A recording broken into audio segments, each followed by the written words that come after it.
big, beautiful bill, big, beautiful bill, big, beautiful bill. Well, Trump was at it again last night, 4 a.m, tweeting just the craziest things you can possibly imagine. And it really, it's worrisome on a lot of different levels, politically, socially, culturally, and, that end of the world scenario too. He said he was on a phone call with Putin, and we'll maybe talk about that in a bit as well. But I want to address a couple things that he did in these overnight tweets. And let's take a peek at them real quick here and just kind of go into this. Right away, he's saying that the United States had the best May in 30 years, make America great again. Well, here's the problem with that. It's bullshit. The numbers don't support it. Economic growth is expected to fall from 3.3% from last year to 2.9% this year. And the United States will fare even worse, going from 2.8% last year to 1.6% this year. Let's take those and look at those first numbers from 3.3 down to 2.9. Imagine you were making $100,000 a year and somebody said, oh, you're only going to be making $90,000, because that's what's happening. That 10% drop. The other is even more dramatic. It's 2.8% to 1.6. So that'd be like saying that $100,000 you're making is now going to be $40,000. So obviously it doesn't matter with the numbers with Trump. And that kind of goes back to the James Carville thing. What is going on inside his head? You're saying that they had what? And it occurred to me something that Scaramucci said recently that really is accurate. James Carville once said it's the economy, stupid. But I think that's changed now. It's the woke stupid.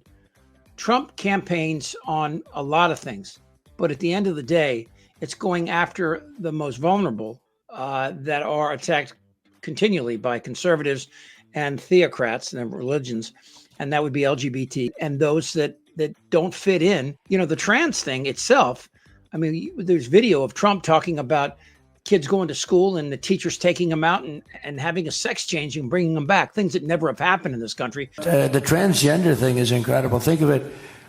Your kid goes to school and comes home a few days later with an operation. The school decides what's going to happen with your child.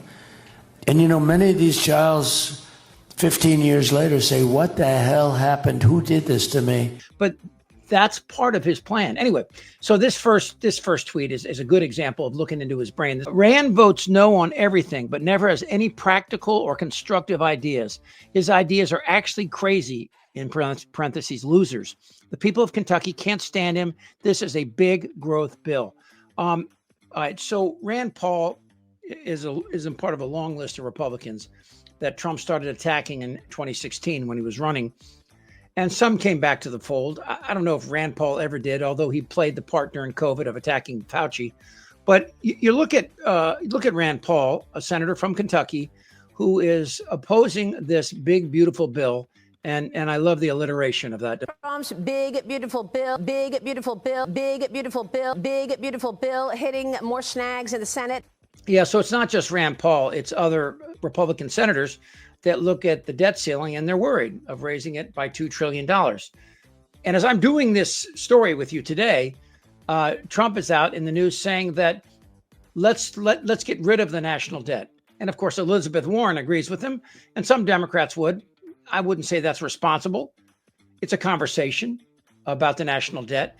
What Trump wants to do is to avoid taxing his billionaire friends. I mean, is there any other reason why Elon Musk was brought into this? He just loved the idea of bringing the richest man in the world, feeling like that he would answer to him. As we found out, that's not entirely true. Musk is one of the few people in the world that can lose a couple $1 billion, as he did with the Tesla stock tanking, and still be fine. And now he's gone. And Trump took to Truth Social last night again and thanked him for his service, because Trump's a loser in that scenario. So last night, as he goes after Republicans who aren't endorsing the big, beautiful bill, you have to ask yourself, what exactly is in the big, beautiful bill that Republicans oppose? Now, Democrats oppose the attack against Medicaid and Medicare. And it's going to be against Medicare, too, not just Medicaid. The difference being Medicaid is for people who are extremely poor and would have no health insurance at all if we didn't have Medicaid. Obamacare came in at the right time. Now, the reaction to this is interesting, because when you bring up Obamacare, you can see Trump's eyes roll back into his head. But the discussion on with Brian Kilmeade on Fox and Friends was, well, it made you understand why Steve Doocy wants to get away from this guy. They talked about healthcare as though the people that wanted it were somehow immoral or wrong. Obama made Obamacare, and all those states got the free money. And now all of a sudden, Medicaid doesn't look anything like it was supposed to, and it's 95% financed by the federal government. It's supposed to be a state program. And the longer we leave it that way, the more permanent that becomes. Right, because people get addicted to the free money. People get addicted to healthcare. That's what he's saying. By the way, it's not free money. These people all pay taxes. Everything from sales taxes to income tax. Do they pay as much as, well, yeah, they pay as much as Jeff Bezos, right? I'm sure.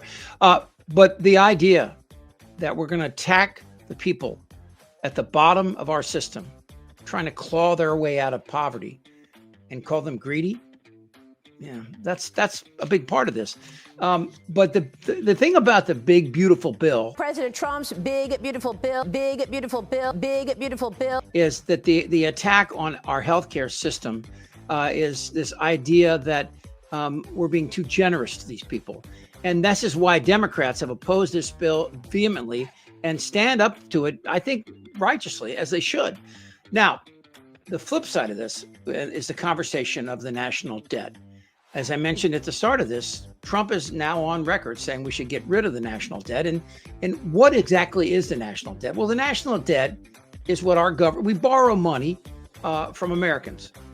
They lend us money by buying treasury bonds, and we give them interest back. So it's a lose situation, but we have their money for a period of time to do things like this. We also owe money to China and Japan as well. And you'll see in this tweet here again, he talks about talking to China and being tough negotiators. If I have it in this one, yeah, I like President Xi of China, always have, always will, but he's a very tough and extremely hard man to make a deal with. What is the deal? These tariffs and these deals that he's talking about, they're not going to work. You can't put a tariff on goods from China and not expect it to affect the U.S. economy and people that are probably watching this right now. Let me explain this again. I know you probably know this, but let's go step by step and how this works. If we put a tariff on goods coming in from China, they will put a tariff on goods we sell in China. But let's take that, wait for that for a second, and talk about the tariff coming into the United States on these goods. Who is the number one purchaser of Chinese goods? What private entity in America?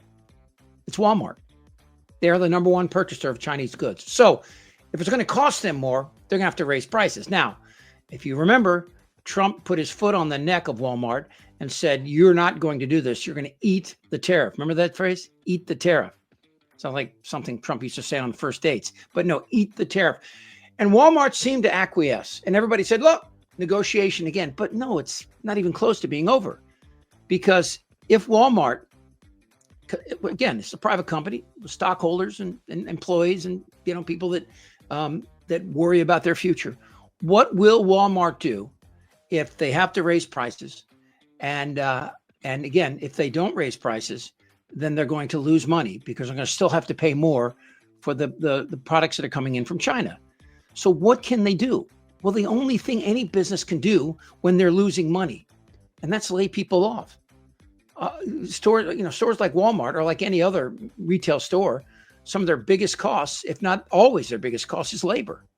So China will lay off Walmart workers. And how about this? Who is a number one employer, private employer of people in the United States? Walmart. So this big, beautiful bill, which is hand in hand with the tariffs, it offers a lot of uncertainty.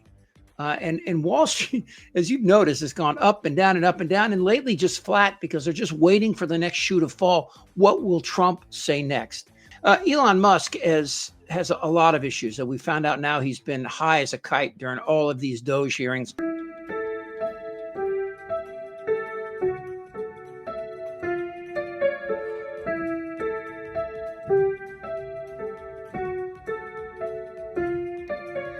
Picture yourself in a boat on a river.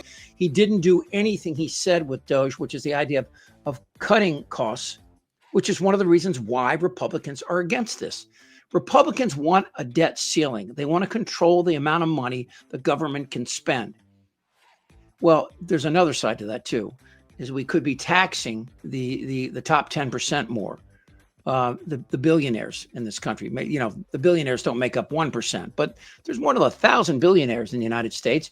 And you start going down that line, and there's people who have hundreds of millions of dollars that don't pay income taxes, or they pay less because of capital gains, which is, most people watching this don't have capital gains coming in. This is the debate right now with this bill, and why it's in this weird area when you have somebody like Rand Paul saying it's too expensive, and then you have somebody like Elizabeth Warren saying it's immoral. That's a weird place for Trump to be. And so Trump is attacking. He's going out now. And the latest is a different type of attack. And this is the top one here. With the exception of the rigged presidential election of 2020, and yes, he's still talking about it, the Autopen is the biggest political scandal in American history. And you're probably saying to yourself, what the hell is the Autopen?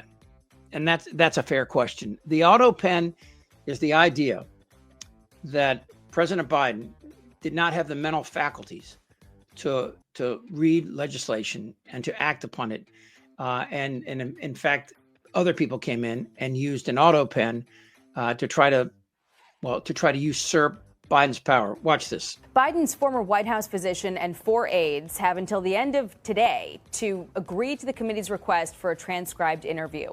If they don't, the committee says it will subpoena them.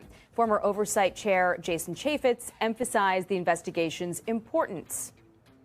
Chairman Comer is doing this the right way. You got to bring in the underlying employees. You start getting them on the record under oath, telling us who, how, who authorized this, who was allowed to put in it, who was in the chain of custody of these documents. It is the most powerful thing you have, the signature of the President of the United States.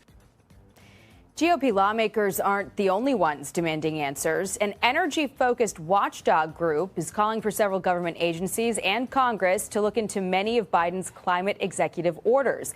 They claim those orders were signed with an Autopen without Biden's knowledge. In a letter to the House Oversight Committee, they write, Congress deserves to know how or whether these executive actions were authorized and whether the former president was aware of such orders before they were implemented by the federal bureaucracy. It appears incumbent upon Congress to inquire about all parties involved in these actions, who instructed them to do what and when. This is some rich shit, right? I mean, have you seen Trump sign these executive orders with that huge magic marker? And tell me it doesn't remind you of your fourth grader's art class. If anybody needs to be questioned for their mental acuity, for their strong mental decline, it's the current president. But let's go back. And let's just assume for a second that, after watching that debate, that's pretty obvious that that Biden did have some problems communicating some ideas. But it doesn't mean that his mental acuity has fallen to a point where he doesn't know what he's signing. And it's not Weekend at Bernie's, my point. But it's up to them. They can make this allegation because that's all they have to continue to go backward. Trump was even talking about Obama the other day. They know that this is the only thing they have. Well, there's two things that they're going to do now. I mean, they're going to continue to attack Biden because it makes Trump look bigger. But the other part about this, and the thing that I mentioned, and I've mentioned in previous podcasts before, is this idea that, it's not the economy anymore, it's wokeism. Because this is what Trump is going to do in the Republican Party. It's a winning plan, and they're not going to abandon it. And if they do abandon it, they're dead in the water. Mike Johnson was today saying he's not worried about 2026, but he should be. The numbers all show that Trump's approval rating now is in the 30s.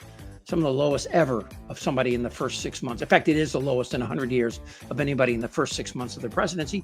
And he's bringing it on himself because he's incapable. So let's go back and talk about this Autopen deal. The idea is that if Biden was not mentally coherent to do this, then somebody else must have done it, right? Somebody must be doing the Weekend at Bernie's thing and taking it away. Now, who would that be? Well, they would like to say Joe Biden, and they, as you saw earlier, they want to subpoena some people from the White House. Even if they were right, it's going nowhere. Even if Biden was incapable near the end, in many ways, like people said, Reagan was in a different world without social media and cable news and all that. Even if there is some truth to that, which there is no proof right now, other than their assertions. Again, it's a game, and they're pushing it in that direction. So let's talk about why Trump is doing this and what Trump's motivations are as he moves forward. He talked about pushing the tariff up again. I know he's trying to pass this budget bill that will, I think, in a lot of people's minds, do what Project 2025 always wanted to do, which is to cut out the bottom floor, the people from the safety net, and reward the rich and the powerful in this country. I don't think anybody has any kind of doubt that that's what they're up to. And again, there's a social aspect as well to this. But when you look at a bill and you talk about people that, you know, a bill that's going to push our national debt up $2 trillion, and then you find out people like, you know, Marjorie Taylor Greene didn't even read the bill. And she criticized Trump for 2 pages in it that she didn't read, then I happen to agree with her. Marjorie Taylor Greene was upset that this law would keep states from being able to regulate AI inside their own state lines. And, you know, and what AI means for states like Georgia, you and I both know, is it's going to come in and it's going to replace people with robots, manufacturing jobs, maybe even agricultural jobs. It's all possible. So, you know, she said that. And then we find out that there were other Republicans that simply did not read the bill at all. Provision was unknown to me when I voted for the bill. Can you please tell us why you voted to approve a budget bill that includes Section 70302, which effectively prohibits federal courts from enforcing contempt orders? Please let me read my question. I only got 30 seconds. Which would then allow current and future administrations to ignore those contempt orders by removing the enforcement capabilities.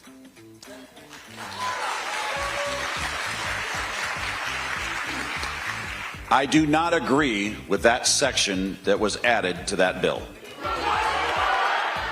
This provision was unknown to me when I voted for the bill. The tariffs are horrible for this country, and everybody with half a brain will tell you that, while Trump continues to say that the tariffs will save us, that the tariffs will replace income tax. Again, he's just making it all up. 4 a.m, Trump tweeting. It's a good look into his mind. It's a frightening look into his mind, and it's a wake-up for every American. MAGA cannot be ignored. I don't want to talk about this stuff. Am I wrong? Yes! TikTok! You're in a lot of trouble, Donnie. I think he's crazy. I'm Chip Franklin.